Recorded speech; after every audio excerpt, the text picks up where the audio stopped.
Okay. What's up, what's up, what's up? It's your boy Gavin back with another banger. And as you see the title up there, probably. I don't know if I worded this exactly, but today I'm gonna tell the scariest moment of my life, like my scariest experience I've ever had. It actually happened last week. Probably last week and a couple days ago. Or maybe just a couple days ago actually. Wow. It actually all dates back to a couple videos ago. I made the video about the rake. The rake is not real, so my experience was, and that was the only thing I was thinking to classify it as at the moment. The rake is a creepypasta, and this humanoid bipedal gray pale figure, really malnourished, big eyes, and I later figured out it is not the rake, but it is something much worse, which I'm not gonna say the name, but it is a creature in Native American folklore. I'm putting you on the charger real quick. Okay. It's a creature in Native American folklore known as the Wen-eo.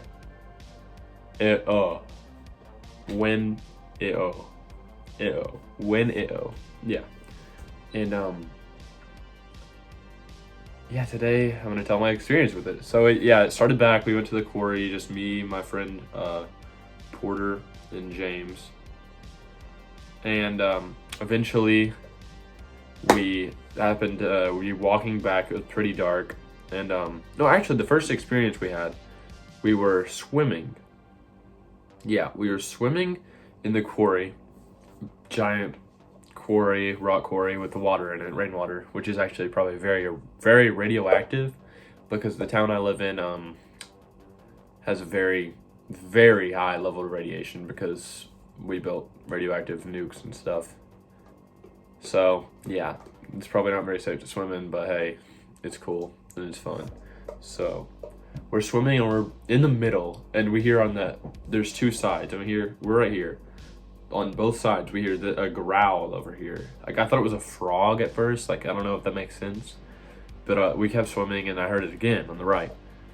And James was getting tired, so I told him, well, it's probably best we swim near the edge, so if we get tired, we can go over. So we actually sat over there, and right when we got over there, the growling stopped. And the way I describe it is like a frog ribbit thing, but you can tell it's not, it has more like, it sounds like it would have flesh.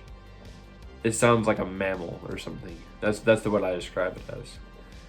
And it was like grrr, like it had a little bit of like a rasp to it. So we hear it on the right, and immediately after we hear it on the left, but then we go over there and it stops.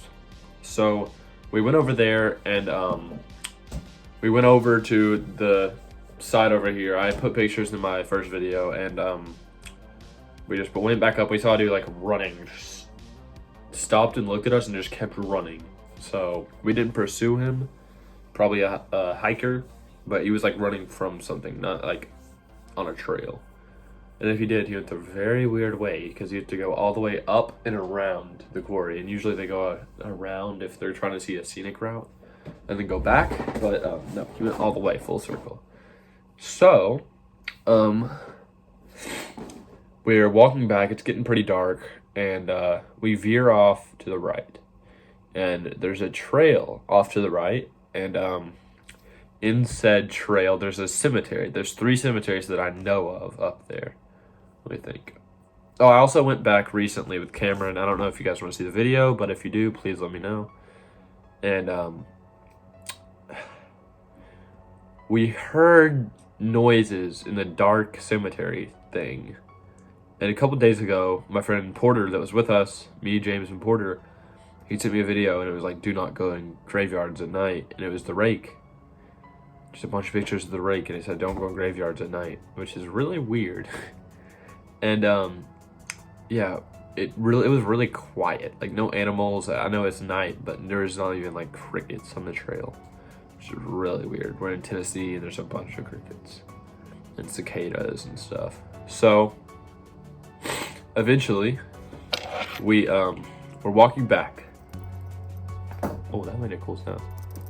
We're walking back and we see something gray, like hulking figure, go behind a tree. James called it an arm, like of a big thing putting something down, and we heard twigs snapping. So it was like he thinks it was something putting something down. I think it was just a big creature. And we're walking, and Porter is looking to the right while I'm telling him a story of my encounter with Goatman, which I also explained in that video. And I'm like, "What are you looking at, dude?" We look over there, and you can see the back dipping of a creature in the head. And I look at it, and we're like, well, okay, it's probably. I thought at first it was like a plant looking really odd, looking very suspicious. And it wasn't, because when we walked forward a little bit and looked back at it, it got way closer. So we wait on the parking lot for my mom to get back, and she doesn't get back. Well, she does, and eventually James he's still left there because his mom's coming. So we go off on this little trail by the quarry, and I see eyes way out in the distance, these glowing orange red eyes, yellowish, human level, a little bit taller. And that's when I figured, yeah, okay, the rake is usually hunched, like the thing we saw in the bushes. I have a video of it, but I deleted it, so you can go back to my old footage and check that out. And then we went back. I had like dynamite and stuff just in case. Went on a whole expedition, and eventually I go back to that same trail where I saw the eyes. And in the video, my second video, you hear my friend Connor saying Gavin, and he's off in the woods where I saw those eyes. And once he's saying Gavin, dude, I'm getting. You see my hair? Okay. Once he's saying Gavin, I hear him behind me saying, "Gavin, your mom's here." So I'm like, yeah, let's leave. We run back to the car. And this is the second day, by the way. And on the way out of the woods the second day, we heard twigs snapping behind us. We looked back and saw eyes in the woods multiple times. So safe to say, we got out of those woods pretty fast. Then, this is where it gets interesting. I looked up after the fact of what's about to happen. Can Wendigos like attach themselves to you? And what? Dude, I have chills all over me, and I'm not supposed to say that. Can they, windows, can windows attach themselves to you? Yes. As a matter of fact, they can. I went to a church camp at Big Ridge State Park. Hold up, I'm actually gonna find my shirt. Okay, I was not able to find the shirt. I just scoured the house for about 15 minutes. And I'm sorry if the storytelling is a little bit off. I'm not the greatest storyteller because I tend to like remember things as I'm telling it. And then I go back and tell that part, and it messes up the whole like timeline of events that actually happened. So I think where I left off, I went to the Big Ridge State Park, and I'll try to find a picture, put it on the screen of the shirt.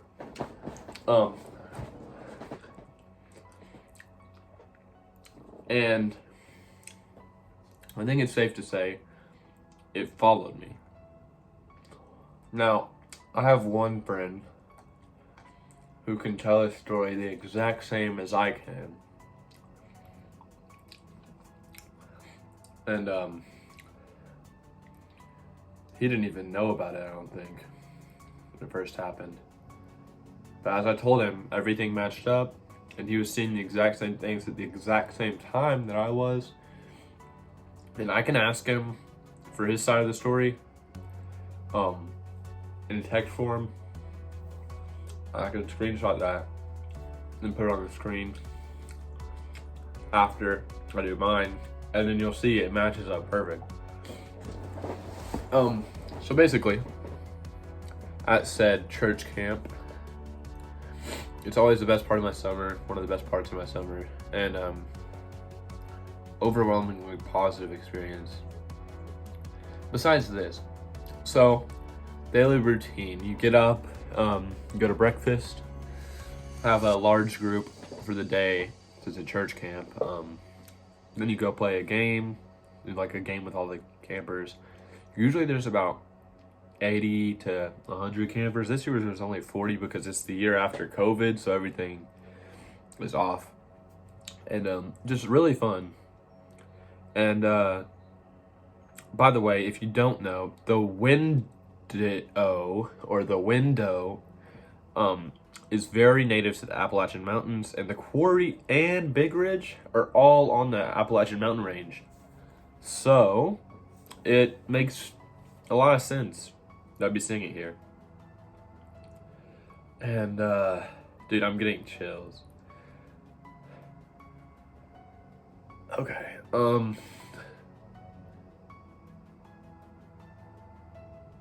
So after you play the game, you have lunch. Then the snack shack opens. You can go to the lunch. You can get lunch. You can go to the lake. You have free time for about 2.5 hours. Then you get back together as a large group. It's about 3 o'clock. Do a talk. Then you go play another game. Then you eat dinner. Then I think you play another game most of the time, and then you have dessert, have bonfire, go to sleep. Where this story unfolds, bonfire happens when it gets dark outside, and that's where we saw it. Of course, this is the last thing on my mind as I'm at a church camp. So, I'm at church camp, we're at the bonfire, I'll say Will, because that's my friend. I said Will, so it's too late now. I'm gonna keep his name in the story because I think he'd be fine with it. I'm gonna make up names for all the other ones. So our cabin was me, Will, Jack, James. Jack was skeptical about the whole thing, and he ended up believing most of it. And he was the one who actually had evidence of the thing and deleted it from his phone. James literally doesn't believe the whole thing at all because he didn't see anything. And towards the end, when I left, he was like, "Oh, I don't want to go down there alone," knowing that it's down there. And Steve and Marcus, I'll put their names out there. Steve and Marcus, these two had to leave for a football thing, and they were messing with us at first, and then the evidence happened in the cabin, and they started to believe us, especially Steve, who actually let me borrow his underwear because I didn't pack any. Thanks, Steve. Thank you. Hey, good stuff on 5-star preps, by the way. And the other two are Demon Tay and Cupcake. Demon Tay and Cupcake. Cupcake, he believed us a little bit, kinda. Demon Tay ended up believing us strong. Props to Demon Tay. Anyways, we're at bonfire, and me and Will, the only real name I have in the whole thing, who I'll probably put a screenshot of his side of the story at the end. Me and Will are sitting there. It's me, Will, and I think I said Jack was the one that made the rap. And we hear laughing in the woods twice. Like, like weird, like Minecraft witch laughing. And we all look at each other, and then we look over there, and it happens again. So we're like, okay. Only thing I know that's native to this area that would make that kind of sound is what? Like a coyote? Not even. That's like a hyena. So we keep looking over there. They eventually focus back on the campfire, and the only illumination is from the fire, is this big bonfire and the stars. And every time the pastor of our church walks in front of the fire, you can see a little bit into the darkness. Like the shadows like creep, and you can see from the stars. Because when you're at the fire, it makes a trick in your mind that you can only see at the fire. But your eyes get like focus on the dark when he's in front of the fire, so you could see a little bit more. And every time he would walk in front of the fire, I would look over. And when you're in the dark, you can't really look at something. You have to look directly above it. I'm looking directly above it, and I see this thing. I don't know what it was, but like jagged elbows, like crawling like very fast across this open field back there.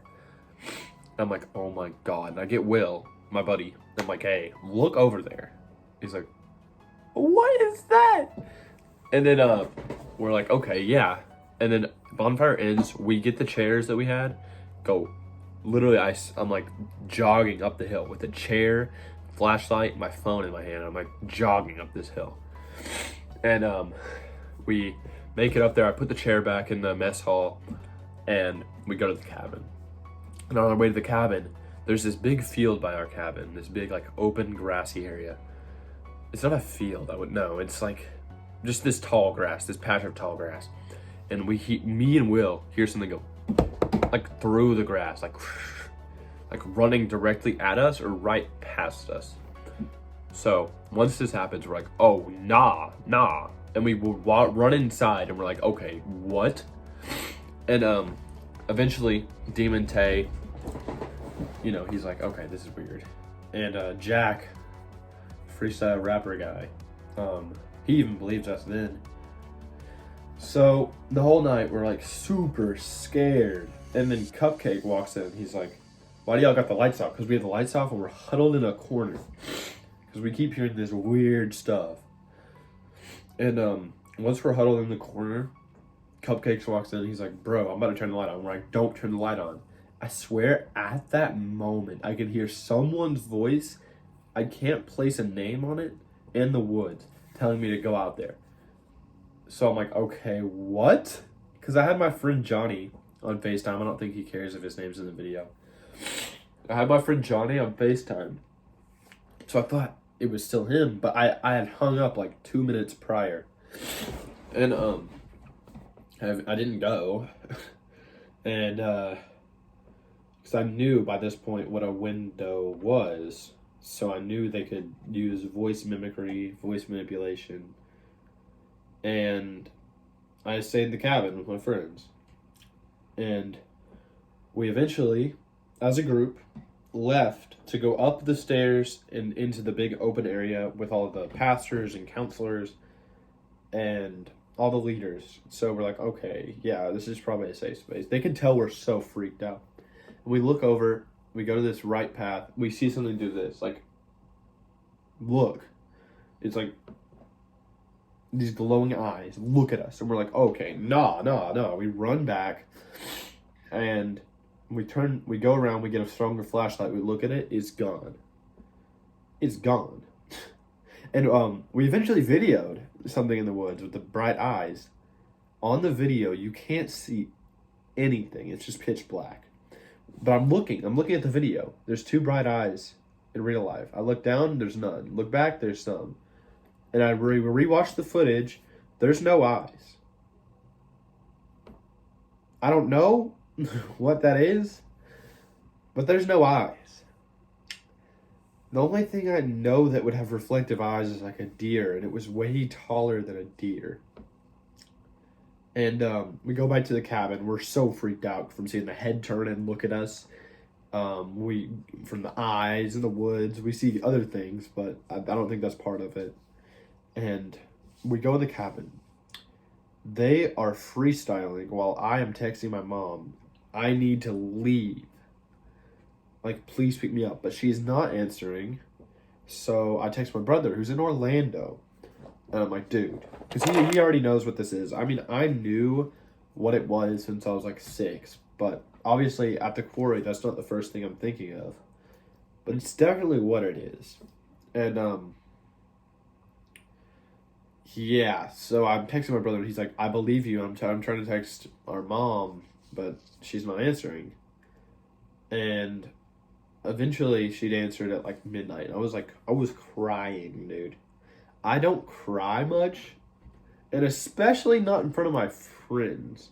The last time I've cried in front of my friends was like 3rd grade. I was actually afraid I was going to die. I texted my mom and I'm like, I love you. You're the best mom I could have ever asked for. Thank you for literally everything you've done for me in my life. And she eventually opened it and she's like, what? And she was aware of the situation before. And Will, speaking of Will, he's in the bunk under me. There's 8 bunk beds and the counselor's bed, which we had to carry down there because we had 9 people. And the counselor isn't even back yet, so we're scared for him. And we hear him. And I'm like, dude, what if that's not him? Because I knew it could do the voice thing. And it is him, so that's good. And this is after I've been crying and my eyes are like red from all the tears. And they're rapping. Jack and Cupcake and Marcus and I don't know what the one with the L was, but I'm not going to say his real name. The 2 football players, Cupcake and Jack, are rapping. And once they're rapping, in the recording, they're saying, like, we're going to die, Gavin's going to die, things after us, we're going to die. They're rapping all this. And I'm like, dude, knock on wood. And as I say that, I can see Marcus, one of the football players, reach up and knock on the wood, put his hand down. I look around the room, everyone's hands down.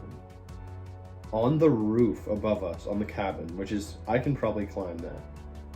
We hear 2 knocks. On video, we got the audio recording for the song, but he deleted it. He deleted it. The only footage, the only evidence we had of this thing is gone.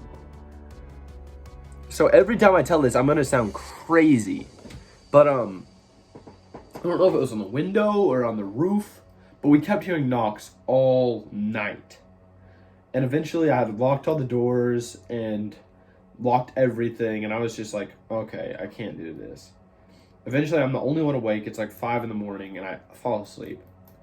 I wake up the next morning and my mom isn't gonna pick me up, so I'm like, okay, well, this is the end, right? This is the end for me.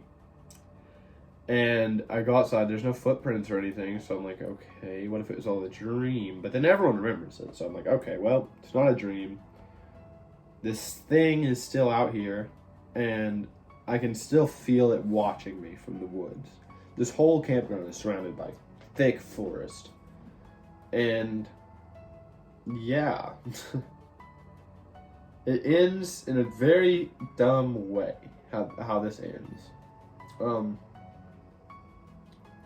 I was dumb for going into the quarry woods, which I knew it was there, and saying its name over and over and over and over, trying to get it to come out so I could film it. And I said, hey, I'm sorry. I'm sorry for saying your name. I know I'm not supposed to do that. Please accept my apology. Please just leave me alone. I'm sorry. I will never say your name there again. I'll never say your name. If I do, it's an accident. And it all stopped. The feeling of being watched, the pressure, everything stopped. And that's it. And the only reason I got talked into staying, like, I could have walked. I would have walked 40 minutes if I felt unsafe again. Because the amazing pastors, the amazing staff, the amazing everything at the camp. Shout out Bob. That's not his name, but the youth pastor. And shout out Hobo. Shout out Hobo, man. So that's basically where the story ends for now. And now every time I tell this story, that's not the... Oh my god. I ran out of storage, so I had to free up some storage, deleted like a bunch of pictures. The story doesn't end there. The next day before I apologized later in the second day of camp. My friends saw antlers in the woods and it ran. They don't know what the creature looks like. They've never heard of it before this. They saw antlers in the woods and the thing turned and ran. They said it was fast, it was bigger than a human. Yeah. Anyways, I hope you guys liked the video. Unknown number just called me. I hope you guys liked the video. If you guys want me to go back there to the quarry, I'm not gonna say the name. And please, you know who you are. Stop saying the name on your Snapchat story. Stop joking about it. It's not funny. You will die. Please stop. I care about you. Don't do it. I was very naive at first as well, but you shouldn't be. You shouldn't be. Oh, there's my pig. Look at him. Look at my pig back there. No, this isn't.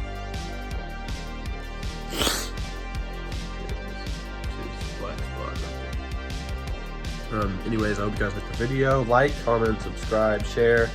Please share with your friends if you have a friend who would enjoy the dark, strange, and mysterious. And peace.